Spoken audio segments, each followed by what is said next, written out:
మంచి టీ పెట్టుకుని రామామా అంటే చల్లారిపోయిన టీ తీసుకుని వచ్చాడు. ఈ రోజు నేను నా ఫ్రెండ్ ఇద్దరం కలిసి సొల్లు కబుర్లు చెప్పుకుంటూ ఉంటే అప్పుడే మంచి కాఫీ తాగాలనిపించింది. మా వాడి చెప్తే టీ పెట్టడంలో నేను మంచి ఎక్స్పర్ట్ ని, ఒకసారి తాగితే మళ్ళీ మళ్ళీ కావాలంటావు అన్నాడు. వీడు ఎంత పోటుగాడు అని చెప్పి వెళ్లి పెట్టుకుని రామామా, నీ పంతానం ఏంటో నేను కూడా చూస్తాను పంప. వెళ్ళాడే గాని రావడం లేదు. 10 నిమిషాలు చూసా రాలేదు. సరే అని చెప్పి 20 నిమిషాలు చూసి అయినా రాలేదు. వస్తాడని చూసి కాల్ చేస్తే అయిపోయింది, ఇప్పుడే వస్తున్నా అన్నాడు.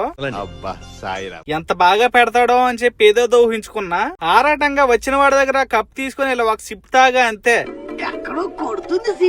అనకూడదు కానీ మొడ్డలా ఉంది. నువ్వు పెద్ద అప్రచుతుడు అమ్మ మొగుడులాగా ఉన్నావు కదరా రే. ఒక టీ పొడి సరిపోలే, పాల పొడితో పెట్టాడు, షుగర్ కూడా సరిపోలే. సరే ఏదోలా తాగేద్దాం అనుకుంటే కనీసం ఒక మాదిరి వేడి కూడా లేదు, చల్లగా ఉంది. ఈ పోటుగాడికి టీతో పాటు మళ్ళీ సిగరెట్ ఒకటి, నాకు కూడా ఒకటి ఇచ్చాడు అనుకో, కానీ అది వేరే విషయం. Boy friends.